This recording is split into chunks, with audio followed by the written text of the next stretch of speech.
know Chihuahua energy. Like, it is a lot. So Chihuahua energy came through very strongly. It was almost just yapping at me. But I was like, okay, there is a Chihuahua here. Please explain. For generations, women were shamed for trusting themselves, sensing things before they happen, and believing in their own power. No one encouraged them to embrace it until now. Welcome to Trust Yourself.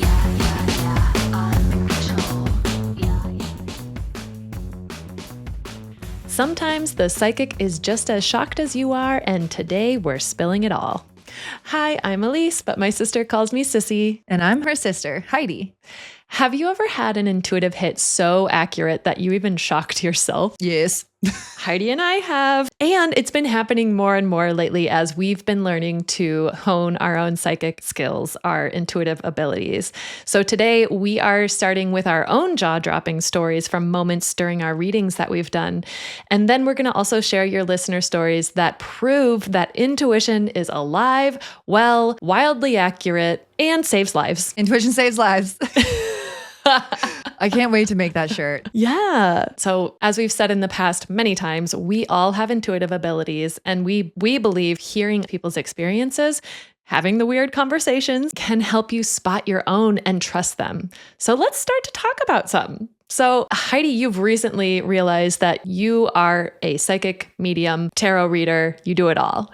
Tell me some of the things that you've had in some of your readings. Yeah, this is wild because it's literally within the last week. And it's not something that I was trying to do. I was actually trying to do a body scan where I tap into somebody's energy and just see where their chakras are blocked and just kind of see what's going on with their body. So I was doing this on TikTok live. And before I even started a body scan, this male energy was so strong that I had to say something. And I'm like, do you know a male that's passed? And he doesn't feel old and he doesn't feel young.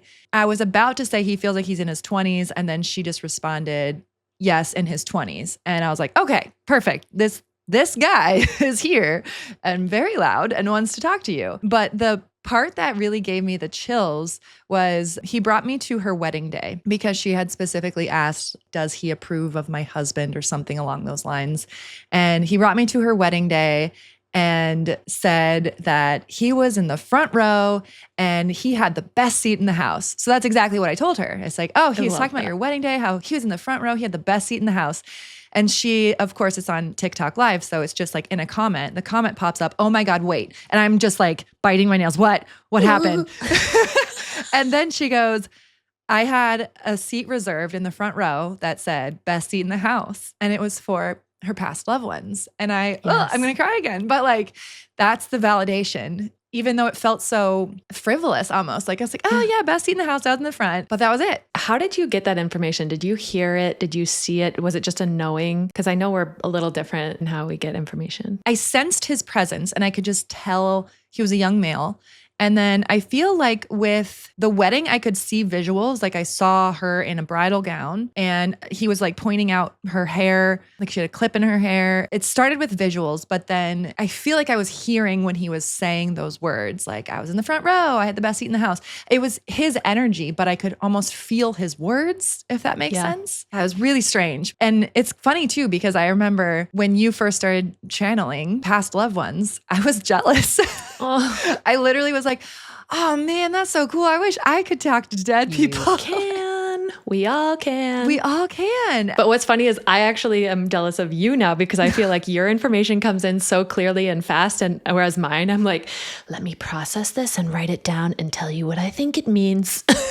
And I see things in symbols. But that's so cool because that just highlights again how you can channel the same sort of thing. You can both channel past loved ones, but it comes in differently. Yeah. And it doesn't make one better than the other. It's just different and it's so cool. Well, and that also kind of goes to show why you can go to multiple different psychics and they'll give you very, very different information because they're all receiving things separately. And it could be even the same message. Maybe you have a loved one coming to you that's trying to get a message to you, but you go to 3 psychics and each psychic sees something different or has a different interpretation of it or gets different symbols. Yeah. And they're going to try and interpret it their own way, which may or may not resonate with you. Yeah. Does that make sense? Absolutely. It totally makes sense. So the other one that was really wild, I was tapping into this woman's energy And something that is a new skill that all of this is new skills for me, but something that Carly Ashworth said that I was really good at was tapping into the body. I'm almost like a human MRI machine where I can scan and see where people are blocked, not only like energetically, but with physical symptoms, how they can transmute their energy and what they can do to really heal themselves, which sounds fucking batshit, but it's like, trust yourself. I just started to trust myself. So that was something that I did on this TikTok live, and I connected with this woman, and immediately I saw watermelon and strawberries. So I just said that. And then I said, I feel like it's tied to hydration. And then I saw a very vivid picture of like cut up watermelons being put into water and then strawberries being put into water. And it was so clear to me. I was like, oh, they want you to like put fresh fruit in your water. Have you been putting things in your water? And she goes, well, I've been using packets and Swerve and all these things. I was like, no, they don't want you to do that. And I don't know who I'm talking to when I say they. I don't know if it's my spirit guides, their spirit guides. It's just they. Yeah. Yes. So I said, no, they are just showing me you putting fruit in your water. If you want something sweet, put the watermelon in there. You can muddle up some strawberries, but just use pure fruit. And I shit you not, the next day she messages me on TikTok with a picture of 3 little strawberries and a watermelon. And she goes, had to share, went to get my morning water and found 3 strawberries on the counter. My hubby picked them this morning and left them for me. I took it as a sign and they're now in my water. I added the watermelon for dramatic effect. I love it. I love it. That was so sweet. But yeah, again, like those little nudges. Yeah. Tell our listener about your story when you had a dog come through. I love that one. This was also wild.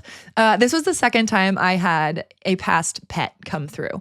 But I was channeling for this woman, and a Chihuahua, clear as day. You know Chihuahua energy, like it is a lot. So Chihuahua energy came through very strongly. It was almost just yapping at me. It wasn't speaking English or anything. It wasn't like he was telling me anything. But I was like, okay, there is a Chihuahua here. Please explain. And they said that, yes, they used to have a Chihuahua. And you were channeling her aunt at the time. I was. You're like, I'm getting distracted real quick by this dog. Yeah. The dog was very just in my face. And literally, like it felt like he was in my face. That's so funny. And I had said a few things. I'm like, it kind of feels like it's maybe tied to your mom, but there's there's a black dog or something else. Then there's a bee name. It was all over the place because it's Chihuahua energy, right? It was scattered as hell. Come to find out, they had the Chihuahua and another dog at the same time. She still has the other dog, which is a larger black dog that I was seeing. And the bee name was Bella. And Bella is the dog that she still currently has. And the Chihuahua, I feel like, was just acknowledging that they miss Bella or they just love Bella because the woman was like, they were buddies. And it was so cute. And so, yeah, it was wild. I love it. So it's not just dogs, it's also other animals come through for you. I mean, this makes sense because I'm an animal lover. You're such an animal person. Yep. And I've always wanted to be able to talk to animals. I'm not there yet, but I'm going to work on that skill. But they do come through when I'm doing a psychic reading. And before our last interview, I was sitting on my boulder to ground myself. And I just asked Spirit, I said, if there's any messages that I need to deliver to her, please send them to me. And immediately I saw this horse. It was a very specific horse. It was a pinto. It was white and brown. But I also was getting a little confused because I was like, is it brown or is it bay? It was kind of muddled for me, but it was very strongly a pinto. For people that aren't horse people, what is a bay horse? A bay horse is a brown horse with black mane and tail. Okay. And pinto is one with spots. Got it. So it was this spotty horse. And it was like white, brown, and maybe black. I wasn't quite sure about the black, but I was like, well, this is a lot. I don't know. And then I like walked away, went in my house, and horses kept coming back in. I'm like, okay, I will say something about horses. And of course I waited until the end after we were done recording because, in case I was wrong, because I'm not trusting myself yet, but now I am. And I asked her if horses meant anything to her. And she was actually wrapped in a horse blanket that I couldn't see because it was on her legs. And also she said, my mom's from Kentucky. And then I was like, well, it's a very specific horse. It's this pinto horse. It's white and brown. And then our connection drops. And I was kind of bummed. I was like, dang it, I really wanted to know what that horse was. But immediately I got a message from her with a picture of a pinto. It's actually a tri-colored pinto. So it was black, white, and brown. So cool. And I got goosebumps. And she goes, this is the first thing that my mom saw after her strokes.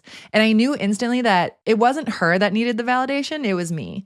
So it was a way of spirit showing me something that I could validate. Like, you can do this. Yeah. You can do this and you need to trust yourself. So that was my huge nudge to just start trusting myself more. Which is crazy because we have not been doing this long. No. I did take a course a couple years ago to work on this, but I've never really fully stepped into accepting it until recently. So I have a couple interesting ones that I wanted to share too. We were doing a group reading. I think this was for the Lionsgate portal. Yep. We had a few people in the Zoom call, and one person, she had to drop off, but I was getting a message very strongly. I'm like, okay, wait, before you go, I have to tell you something. And I usually see things as symbols. I've been collecting what these symbols mean. Every time I do a reading, I get a new symbol and I get a new meaning behind it. But this time I saw this woman, I saw her reaching for the phone. She's getting a phone call and she's very hesitant. She looks scared. And I know that this girl, she actually told me her mom has dementia. And so her mom is still living, but I wanted to tap into her mom's energy. Even though she's not crossed over, I truly believe we can still talk to our own spirits. We're all interconnected. Whether you're living or not, you still have a soul, you still have a spirit. So I tapped into her mom's energy and immediately was shown this picture of her daughter, the girl that was in our group. And she was very upset. She was right next to a phone and it was ringing and she wasn't picking up. So I was going to tell her exactly what I saw, but it came out differently. What I said was, it's okay to not pick up the phone. That's all you said. And normally I don't do that. Normally I say, okay, I'm seeing you upset. You're by a phone. Does that mean anything to you? But it came out as, it's okay. Don't pick up the phone. And she started crying and I felt really bad. Instantly. No, it was beautiful. She said she's recently been getting a ton of calls from her mom and she feels so guilty that she doesn't want to answer. She doesn't want to talk to her because of her dementia. She knows it's going to just be this cyclical conversation that's very depressing. And it's been hard on her. And she's very young. She's young to have a mom that has dementia. And so she's got her own kids, she's got her own stress, her own worries. So when I said that was just confirmation for her, I think, but it was a big one. It was huge. Also, just like the way it came out too, it was perfectly delivered because that's exactly what she needed to hear. Yeah. And then moving along in the conversation, I was reading someone else. Then this other energy popped up and immediately I just said, I saw Mrs. Buttersworth. I'm like, what the heck is this? And I see this girl's face and her eyes light up. She's like, oh my God, I just had a dream about my foster mom. I was at her funeral and her picture was up and I thought, wow, she looks just like Mrs. Buttersworth in this picture. And I'm like, oh, goosebumps, because I had no idea what that meant. I could have been like, do you like pancakes? Do you like syrup? I don't know. But I'm like, all I'm seeing is Mrs. Buttersworth, so I'm going to say that. And to her, it made sense. And what's even crazier is she hasn't spoken to her foster mom in a long time, but that night she had that dream and she's been feeling her presence and she thinks that she has crossed over, but she's not sure. So I haven't heard back yet, but girl, if you know. I did just get full body chills when you were saying that again, so I feel like confirmation. We don't always get the follow-up, but I think it was cool. It's just these small messages as little nudges that, again, it's only for your highest good. It's nothing negative. I love that you being a previous nurse and me being a previous architect, and now we're honing our own psychic abilities. I think it's hilarious that you connect with the health of their soul. Yeah. Like, oh, let me scan your body. And then I am like building bridges to souls and things, like looking at it from a higher picture. And I think that's so cool that we are still using our prior experience. And the wild thing is too, all those things that I thought were random things that I wanted to pursue. I was going to radiology school. Like I was really into ultrasound and x-ray and MRI and CT. I really wanted to do that. And here I am now, a literal human MRI CT machine. So it's like radiology, but energy form. I can still see into the human body, but I don't need a machine. It's wild. Which I think is so cool. So when we do readings together, whoever we're reading for, they kind of get this full experience of mind, body, and soul. Like we talk about all of it and it's so fun. I feel like it makes a difference for them. Oh yeah. I mean, the feedback that we've been getting is amazing. And I love it when people are like, I love watching you too. You're so cool to watch. I'm like, this is so wild. Not to toot our own horns, but toot toot. We all need to toot our own horns. Yours is scary. Mine's just loud and aggressive like me. Yours is like a truck. Yeah, it is. I'm a truck energy. You're a little honk honk. But you know what? I think we do need to be fully in love with ourselves. We need to be confident in order for us to get better at our own skills. So yes, I'm going to say it. We are great. We are so fucking come amazing. Get a reading with us. I have many other ones, but I don't want to go over them because we've got some great listener stories. So yay, thanks for sending them in. yeah. So let's start with Sarah from Ohio. She wrote, a few years ago, I was offered a position at a small company that didn't seem like the obvious career move. My logical brain told me to decline and wait for something quote unquote prestigious. But I had this persistent gut feeling to take it. Within 6 months, the company exploded in growth and I ended up in leadership role that doubled my salary. Fan-frickin-tastic. Even more, I met my now husband there. So following my intuition didn't just change my career, it completely reshaped my life. Oh, I love that one. Isn't that sweet? I'm seeing two variations of the shirt now. Intuition saves lives and intuition changes lives. Yeah. Yes. All right, this next one is Taylor from Michigan, also the Cosmic Vegan, which we've had on the show before. Yes. And she said, I didn't share this before because sometimes it feels a little heavy, but it's 100% the most transformational intuition plus manifestation experiences I've had, and I'm so grateful for it. So, as you know, I think, I was diagnosed with colon cancer at the ripe age of 26. By the way, I did not know that. That was crazy. Yeah, I didn't know that.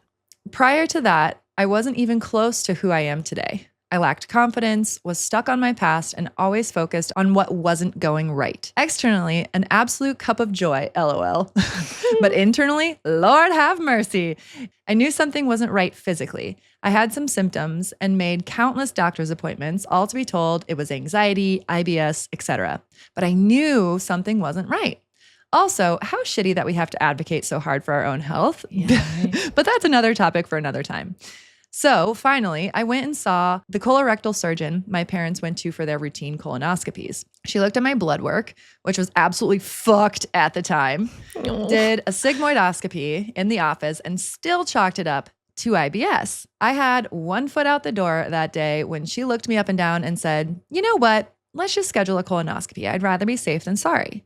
Good for her. Good intuition, doctor. They found a tumor in my colon. Next day, I went in for pathology results, and I'll never forget her putting her hand on my knee and saying, so Taylor, this is cancer. I'm going to cry.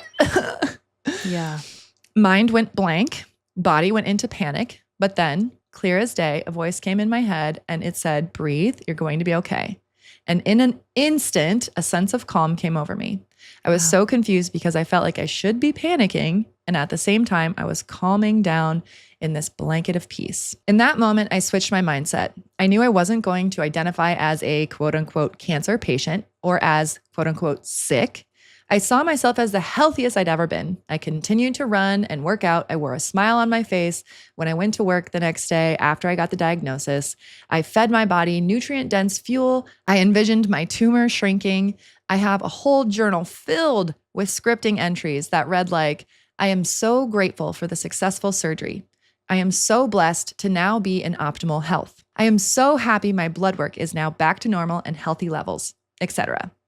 And then, of course, gave major gratitude for my body and all the amazing things that I could do. I also listened to cells healing meditations every night. This was all before knowing the stage I was in. All I knew at the time was that I'd need surgery to remove it. I had a successful surgery, and even post-surgery, I still saw myself as the most fit, healthy, and in shape person I'd ever been. The day of surgery, all they wanted me to do was dangle my feet over the bed, and that felt a little less than my capability, so I asked the nurse if I could try walking. She held my hand as I got up and walked into the hallway where my family was waiting. I'll never forget the look on their faces. My dad was so happy to hold my urine bag while I walked in between him and my mom. Yes. Oh, I love it. And this marks 6 years cancer-free And I know a large chunk of my success and healing is from listening to my intuition and shifting my mindset. It works, and it's why I do what I do today. I also got genetic testing done to see if I had a gene for colon cancer because it doesn't run in my family or anything, and I don't. Actually, Wow. I don't have genes for any cancer. Thank God. Oh, So wow. I asked the geneticist what her thoughts were on cancer randomly manifesting when there's no genetic link, and she said, people always think cancer is a genetic thing, but it rarely is. It's environmental, both external and internal. Oh, I also got a pranic healing session done, which is like energy healing, before my surgery. I didn't tell him why I was there. And at the end, the guy told me my solar plexus was way overactive and described it as aggressively rotating and fiery when it should be calm and gentle in rotation. Oof. Yee. He asked if I'd been holding on to anger or resentment. I totally had been. And when I told him that I had been diagnosed with colon cancer and pointed to where the tumor was, he very nonchalantly was like, that makes sense. Yeah, okay. Right? Wow. So both of those experiences also influenced me because they showed me I need to shift internally. And so I did. And I couldn't be more grateful to be who and where I am now. Oh, that's so sweet. That's awesome. That is a lot That's to a go lot. through at 26. I know. Jeez, That's so wild. Taylor. I had no idea. Ugh. Okay, I've got a fun one from my friend, actually, Melissa, who has a daughter. She adopted a daughter who is adorable. I freaking love her. She is my daughter's best friend. So I am excited to read this story. Soul sister, honestly, I feel like they are. Honestly, they're so close, but I had no idea that Melissa had this story. So this is really cool. So she wrote to me after our first episode aired about the listener stories. So she wrote, "Hey, Elise, I've been listening to your podcast, which I absolutely love. Thank you. The episode I heard yesterday about the woman who knew she was already having a baby girl really got me reflecting on my own parenting journey in ways I didn't expect. I remember when I was a little girl, I had this Barbie I was gifted and adored, the day to night Barbie. She had a business outfit that flipped inside out into a party dress. It was a brilliant design for a doll. She was smart and fun, but I also remember going down the toy aisle as a child and always being drawn to the black Barbies. I thought they were so beautiful. Growing up in a small farm town of about 600 people with absolutely no diversity, I didn't know anyone of a different race. I remember feeling like maybe I shouldn't choose that doll that didn't look like me. Like I need to leave those dolls for girls of color since they were less common.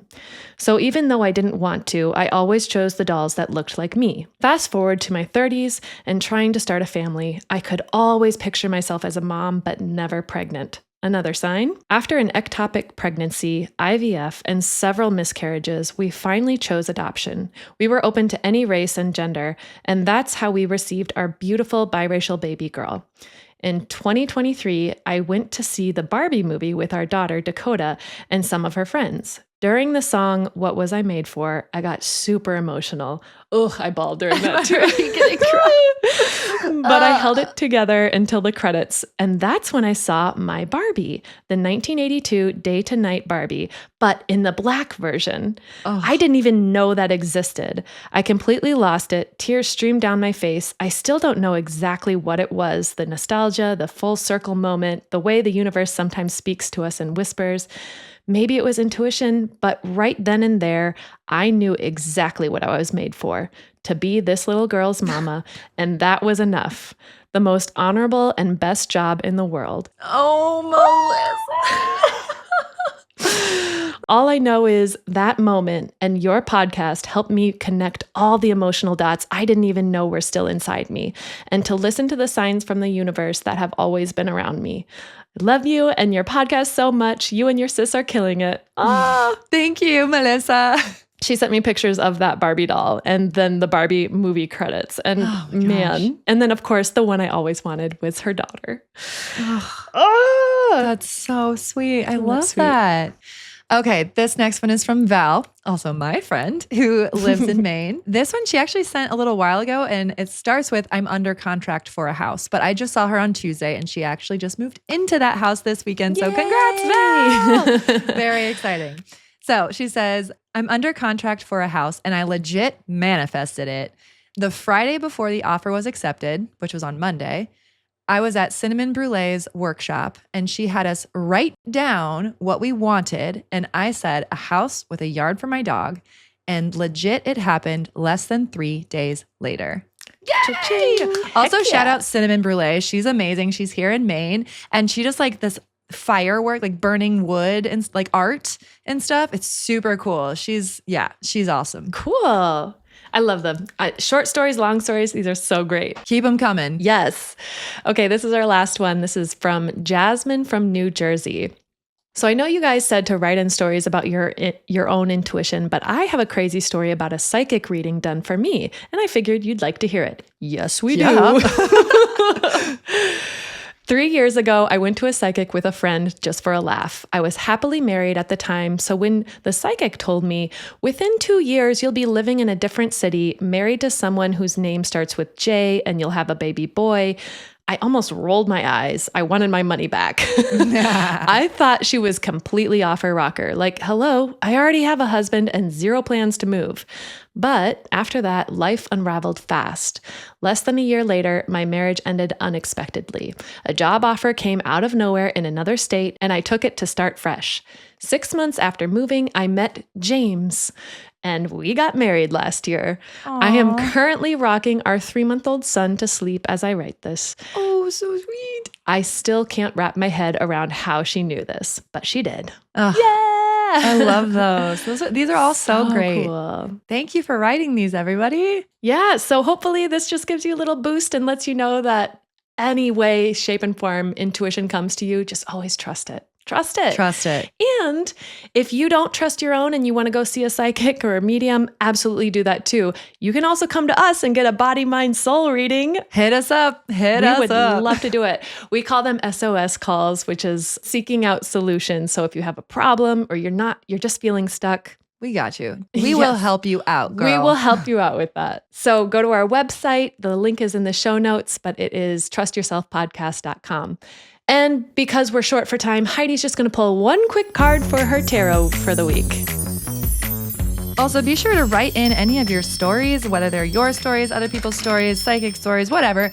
But most specifically, we are trying to gather some spooky stories for spooky season, which is coming up. So if you guys have any spooky ghost stories, paranormal, whatever, any sort of things you cannot explain, please send them to us.